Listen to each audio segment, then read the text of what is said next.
नमस्कार easy Bengal education YouTube channel समस्त भिउयार्सদের জানাই স্বাগতম। आज আমি বিদ্যাসাগর ইউনিভার্সিটির বিএ সেকেন্ড সেমিস্টারের পাসের মেজর 2 বাংলা সাজেশন তোমাদের সামনে তুলে ধরব। প্রথমেই আমরা দেখে নেব ইউনিট 1 থেকে কি প্রশ্ন পড়তে হবে। একেতে রাখছি বাংলা ভাষার উদ্ভব ইতিহাস সম্পর্কে আলোচনা করো।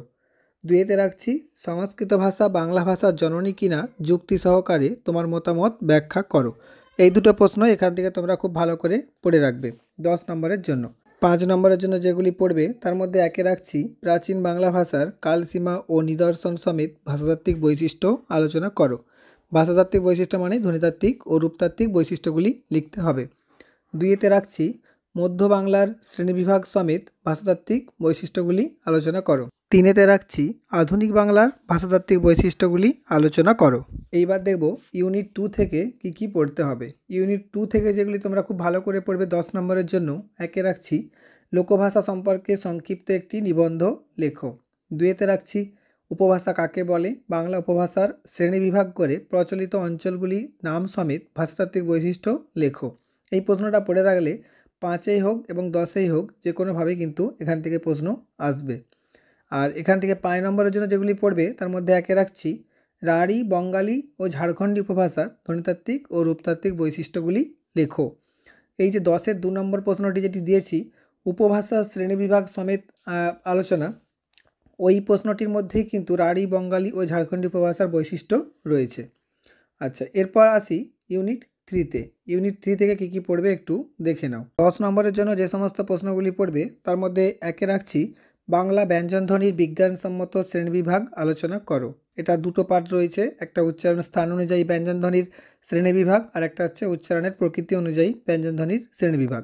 এই বিজ্ঞানসম্মত শ্রেণীবিভাগ পড়লে এই দুটি পার্টই তোমাদের পড়তে হবে।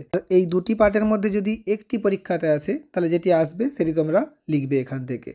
দুইতে রাখছি ধ্বনি পরিবর্তনের ধারা বা সূত্রগুলি সম্পর্কে সংক্ষেপে আলোচনা করো। এটা অনেক বড় প্রশ্ন, এটাকে ছোট আকারে সাজিয়ে মেন পয়েন্টগুলিকে নিয়ে একটি 10 নম্বরের জন্য কিন্তু তৈরি করে পড়তে হবে। আচ্ছা, 3-এতে রাখছি ধ্বনি পরিবর্তনের কারণ আলোচনা করো। এখান থেকে 5 নম্বরে যে সমস্ত প্রশ্নগুলি পড়বে তার মধ্যে একে রাখছি আন্তর্জাতিক ধ্বনিমূলক বর্ণমালা বা আইপিএ কাকে বলে, এর দুটি লক্ষ্য উদ্দেশ্য বা এই বর্ণমালা ব্যবহারের সুবিধার নানান দিক আলোচনা করো। 2-এতে রাখছি উচ্চারণের প্রকৃতি অনুযায়ী স্বরধ্বনির শ্রেণীবিভাগ লেখো। 3-এতে রাখছি উচ্চারণের অবস্থান অনুযায়ী স্বরধ্বনিগুলির শ্রেণীবিভাগ লেখো। আর 4-এতে রেখেছি যে কোনো একটি প্যারাগ্রাফ বা কবিতার অংশ বা গল্পের অংশ তুলে দিয়ে বলবে এটি আইপিএতে লিপ্যন্তর করো। এটা তোমাদেরকে জানতে হবে আইপিএর রূপান্তরটা, সেখান থেকে এটা তোমরা করতে পারবে। এরপর আসি ইউনিট 4-এতে। ইউনিট 4 থেকে কি পড়বে। একেতে রাখছি শব্দার্থ পরিবর্তনের কারণ ও ধারাগুলি সম্পর্কে সংক্ষেপে আলোচনা করো। 10 নম্বরের জন্য খুব গুরুত্বপূর্ণ প্রশ্ন। 2-এতে রাখছি বাংলা শব্দভাণ্ডার সম্পর্কে সংক্ষিপ্ত আলোচনা করো। এটাও গুরুত্বপূর্ণ, এখান থেকে 10-এ যদি নাও আসে তো 5 নম্বরের জন্য কিন্তু অবশ্যই আসবে।